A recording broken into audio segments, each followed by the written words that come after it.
नमस्कार मित्रों, हार्दिक स्वागत है। आज भवाली से काठगोदाम एक इस शॉर्ट वाले रास्ते से जाएंगे जो कि नया बना हुआ है। अभी हम हैं भवाली पर और भवाली का मौसम हर मौसम में गर्मी हो या जाड़े बहुत ही बढ़िया ठंडक लिए हुए होता है। भवाली काठगोदाम वाया भीमताल काफी जाम की समस्या देखने को मिलती है। इसी कारण से यहाँ से भवाली से 1 किलोमीटर पहले से ये रोड निकाला गया है जो कि आगे जाके भूमियाधार पे मिलता है। इसी रोड से आज चलेंगे और देखते हैं इस रोड को। शांत पहाड़, घना जंगल और शानदार व्यू इस सफर को और भी खास बना देते हैं। विकट पहाड़ियों को काट करके ये रोड निकाला गया है। नीचे बहुत गहरी टाइप की खाई भी है। अगर आप भी भवाली की भीड़ और ट्रैफिक से बचकर एक अलग और सुकून भरा रास्ता ढूंढ रहे हैं तो ये रोड आपके लिए बिल्कुल परफेक्ट है। जैसे ही हम इस रास्ते से आगे बढ़ते हैं, पहाड़ों की असली खूबसूरती नजर आने लगती है।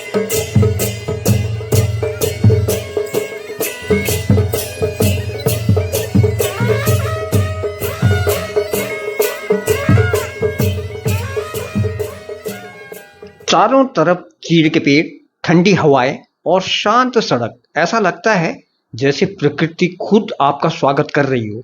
यह रास्ता सिर्फ एक रोड नहीं बल्कि पहाड़ों के बीच एक खूबसूरत अनुभव है। थोड़ा सा शॉर्ट होने के कारण ज्यादातर लोग भीमताल वाली रोड से ही निकल जाते हैं। वाया चोलीकोट भी भवाली पहुंचा जा सकता है, इसीलिए रास्ता बनाया गया है जो कि भवाली के 1 किलोमीटर पहले से निकलकर भूमियाधार के पास में मिलता है, भवाली जूलीकोट वाली रोड। हालांकि ये रोड नई नई बनाई गई है। इस रोड में अभी ज्यादातर दुकानें देखने को नहीं मिलती हैं।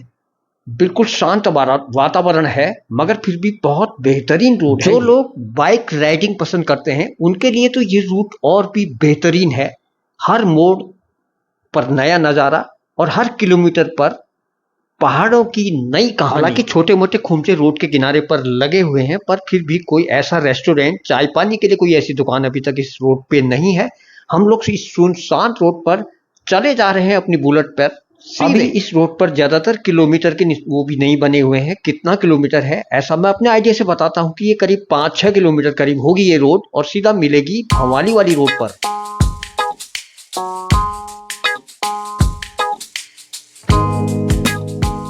अब हम पहुंच गए हैं भूमियाधार पर। यहीं पर ये रोड मिली है मेन रोड पर।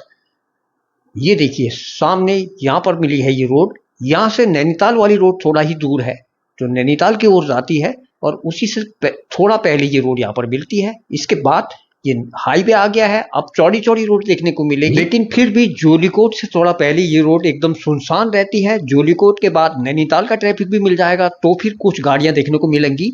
जोलीकोट तक ये रोड सुनसान रहेगी। ज्यादा ट्रैफिक इस रोड में अभी फिलहाल नहीं चलता है। यहाँ पर से एक रोड गई है नैनीताल के लिए। हालांकि नैनीताल के लिए नीचे से भी एक रोड है जोलीकोट से, लेकिन ये ऊपर वाली रोड है जो कि पाइन से होते हुए निकलती है नैनीताल वाया जोलीकोट होते हुए। बहुत कम गाड़ियां यहाँ से निकलती हैं। ज्यादातर गाड़ियां शॉर्ट होने के कारण भीमताल के रास्ते निकल जाती हैं। हमने सोचा कि क्यों ना इसी रोड से जाया जाए, जब गाड़ियां कम चल रही हैं, ट्रैफिक कम है, जाम देखने को नहीं मिलेगा तो इसी रोड से जाया जाए। अब हम पहुंच गए हैं मल्ला गेटिया। ये रहा मल्ला गेटिया और यहाँ पर भी मैंने एक बारात करी है। बहुत बढ़िया हरा भरा इलाका और विकसित भी धीरे धीरे हो रहा है मल्ला गेटिया। पहाड़ों की ठंडी हवा, घुमावदार सड़कें और हर मोड़ पर दिखते ये खूबसूरत नज़ारे। आज हम निकल पड़े हैं भवाली से काठगोदाम इस वाली रोड से। ये हमें बहुत अच्छी लगी ये रोड। वाया भीमताल ट्रैफिक ही ट्रैफिक देखने को मिलता है मगर यहाँ से बिल्कुल शांतिपूर्ण इलाका और जगह जगह निर्माण कार्य भी यहाँ पर चल रहे हैं। पुल वगैरह पक्के किए जा रहे हैं, बहुत अच्छी बात है। ये भवाली रोड काफी पुरानी रोड है, भीमताल रोड से भी काफी पुरानी है। फिर भी एक बार बहुत ज्यादा क्षतिग्रस्त हो गई थी। आजकल इस रोड को ठीक कर दिया गया है। भवाली हमेशा से ही यात्रियों के लिए एक खास जगह रही है। पहले से ही ये पैदल मार्ग हुआ करता था। जब गाड़ियां नहीं थी तो लोग इसी मार्ग से अल्मोड़ा तक पैदल जाया करते थे। धीरे धीरे विकास हुआ और इस घोड़िया रोड को काट काट करके चौड़ा किया गया और मोटर वाहन के लिए ये रोड उपलब्ध करा दी। यहाँ का मौसम लगभग वर्ष भर सुहावना रहता है। देखिए ये नज़ारे, ऐसा लगता है जैसे बादल खुद सड़क के साथ साथ सफर कर रहे हो। जिस सड़क से हम आज सफर कर रहे हैं जोलीकोट होते हुए, ये मार्ग कुमाऊं के सबसे पुराने पहाड़ी रास्तों में माना जाता है। ब्रिटिश काल में जब नैनीताल और आसपास के पहाड़ी इलाकों का विकास शुरू हुआ, तब इसी रोड से राष्ट्रों को यात्राओं के लिए, व्यापार के लिए तैयार किया गया और घोड़े खच्चरों से सामान लाने के लिए ये मार्ग प्रयोग में लिया जाता था। अब हम धीरे धीरे बढ़ रहे हैं तल्ला गेठिया पायलट बाबा आश्रम की तरफ। यहाँ पर बहुत प्रसिद्ध पायलट बाबा का आश्रम है। पायलट बाबा आश्रम में बहुत दूर दूर से लोग दर्शनों के लिए आते हैं। काफी भव्य मूर्तियां यहाँ पर बनाई गई हैं।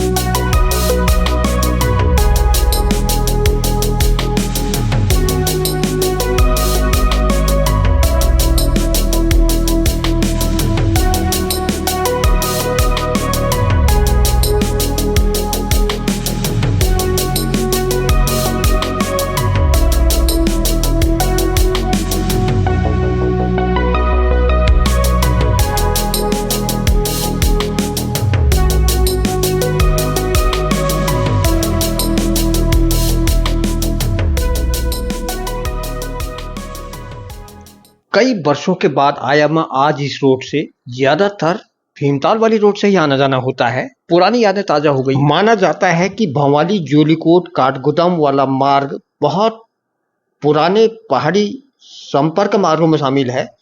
हालांकि आज का पक्का रोड बाद में विकसित हुआ, लेकिन इस दिशा में आवाजाही ब्रिटिश दौर से पहले भी हुआ करती। धीरे धीरे सकरी पुलों को चौड़ा किया जा रहा है और नए पुलों के निर्माण के द्वारा इस मार्ग को और भी बेहतर बनाया जा रहा है। ये पुल एक समय में काफी जीर्ण शीर्ण थी और पतली सी थी। अब इसे चौड़ी पुल बना दी गई है और ट्रैफिक यातायात व्यवस्था के लिए ये पुल बहुत पक्की साबित होती है। अभी हम पहुंच गए हैं बीरभट्टी, और बीरभट्टी से ये जो मार्ग दिखाई दे रहा है, ये नैनीताल के लिए पैदल मार्ग है।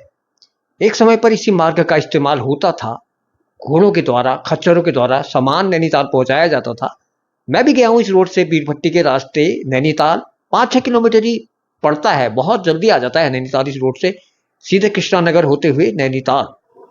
आज जिस भंवाली जोलीकोट काठगोदाम सड़क पर गाड़ियां दौड़ रही हैं, कभी यही इलाका पुराने पैदल मार्गों का हिस्सा हुआ करता था।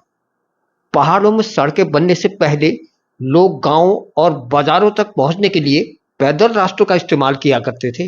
अब आने वाला है जोलीकोट, और जोलीकोट से थोड़ा पहले नैनीताल रोड एक कटी हुई है नंबर 1 से, और जोलीकोट हम लोग पहुंचने वाले हैं। इसी के नीचे बहुत सारे गांव हैं जोलीकोट के नीचे। अब हम बढ़ रहे हैं जोलीकोट की तरफ। ये रास्ता अपने शांत माहौल और प्राकृतिक सुंदरता के लिए जाना जाता है। रास्ते में छोटे छोटे गांव बहुत सारे पड़ते हैं और घनी जंगल, गहरी गहरी घाटियां सफर को बहुत खूबसूरत बना देते हैं। जोलीकोट को गेटवे ऑफ कुमाऊं भी कहा जाता है। यहाँ का मौसम लगभग पूरे साल सुहावना रहता है। इस रोड पर मैंने लगभग 5 वर्ष तक लगातार प्रतिदिन अप डाउन किया है। नैनीताल में मैं क्रिस्टल कॉर्पोरेशन में जॉब करता था, तो डेली के डेली मुझे आना पड़ता था इस रोड से। फिर भी जोलीकोट में अभी भी कुछ ज्यादा विकास नहीं हुआ है। दुकानें लगभग उतनी ही है और जोलीकोट का मौसम बहुत बेहतरीन। जोलीकोट से थोड़ा आगे निकलने के बाद थोड़ा चाय पीने की भी इच्छा हो रही है। देखते हैं कोई अच्छा सा रेस्टोरेंट।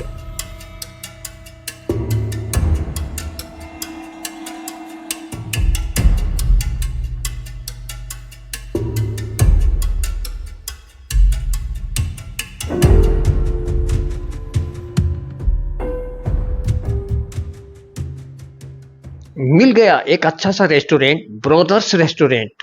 यहाँ पर की कुल्हड़ वाली चाय प्रसिद्ध है और पहाड़ी खाना भी यहाँ पर मिलता है। पहाड़ी जो ठहरेबल, पहाड़ी डुबके, झोली, इस प्रकार के पहाड़ी व्यंजन यहाँ पर मिलते हैं। चाय का ऑर्डर दे दिया है और देखते हैं यहाँ की चाय पीकर। थकान मिटाने के लिए पीते हैं यहाँ की कुल्हड़ वाली चाय और फिर बढ़ेंगे। मौसम बहुत बढ़िया हो गया है। यहाँ पर ब्रोदर रेस्टोरेंट में थोड़ा चाय पीते हैं, कुल्हड़ वाली बढ़िया चाय, और फिर चलेंगे आगे की तरफ। चाय तो अच्छी है, मैं तो यही पीता हूँ। बढ़िया चाय बनाई है इन्होंने। बहुत देर से चाय भी नहीं पी थी, चाय पीने की इच्छा हो रही थी। अच्छा हुआ। पहाड़ी खाने का स्वाद अगर लेना हो तो ये ब्रोदर्स रेस्टोरेंट में अवश्य एक बार खाना खाकर देखिए। बढ़ते हैं प्राकृतिक सौंदर्य का आनंद लेते हुए आगे की तरफ, और बहुत बढ़िया बढ़िया सीनरी यहाँ से आकर देखने को मिलती है। अभी हम पहुंच गए हैं दोगांव, और दोगांव से काठगोदाम की दूरी है 10 किलोमीटर मात्र, और जल्दी ही काठगोदाम आ जाएगा। यहाँ से आगे को और भी बढ़िया बढ़िया वनस्पति देखने को मिलती है रोड के किनारे किनारे, और ठंडी छायादार रोड यहाँ पर है। एक समय में नैनीताल जाने वाली उत्तराखंड परिवहन निगम की प्रत्येक बस यहाँ दो गांव पे रुका करती थी, और यहाँ की टिक्की, विशेष प्रकार की टिक्की और ब्रेड पकौड़े वगैरह, छोले प्रसिद्ध थे। और थोड़ी देर के लिए गाड़ी रुकती थी और चाय पानी नाश्ता वगैरह दो गांव में ही हुआ करता था। दो गांव के बाद पड़ता है स्टॉपेज भुजिया घाट, और भुजिया घाट से मात्र 5 किलोमीटर की दूरी पर है काठगोदाम। ज्यादा नहीं, गर्मी से निजात पाने के लिए अगर भुजिया घाट तक भी आया जाए तो भुजिया घाट में इन पेड़ों की छाया में बहुत बेहतरीन ठंडक का एहसास होता है। इसलिए गर्मी से निजात पाने के लिए बहुत सारे यात्री भुजिया घाट तक घूमने के लिए स्कूटी वगैरह में आ जाया करते हैं। उससे रील भी बन जाती है, इंजॉय भी हो जाता है और ठंडक भी मिलती है। प्राकृतिक सौंदर्य का भरपूर आनंद लेते हुए अब हम पहुंच गए हैं रानीबाग। ये रहा है चिमटी फैक्ट्री रानीबाग, और रानीबाग से मात्र 3 किलोमीटर बचता है काठगोदाम। इस प्रकार से हमारा भवाली से काठगोदाम तक का ये सफर बहुत ही बेहतरीन अच्छा कटा। ये रहा रानीबाग, और रानीबाग से आगे बढ़ते हैं। अब वही जाम देखने को मिल रहा है। गुलाब घाटी मोड़ पर तो विशेष ही जाम लग जाया करता है हमेशा ही। यह है गुलाब घाटी मोड़। गोला का नजारा यहाँ से कुछ इस प्रकार का नजर आ रहा है। इसके बाद सीधे इस जाम में आगे बढ़ते हुए हम पहुंच जाएंगे काठगोदाम। ये रहा काठगोदाम, नारीबेन चौराहा। आप सभी लोगों ने यहां तक हमारा साथ दिया, पूरा वीडियो हमारा देखा, हार्दिक धन्यवाद है। मिलते हैं एक और अच्छी सी वीडियो के साथ, तब तक के लिए आज्ञा दीजिए। नमस्कार, धन्यवाद।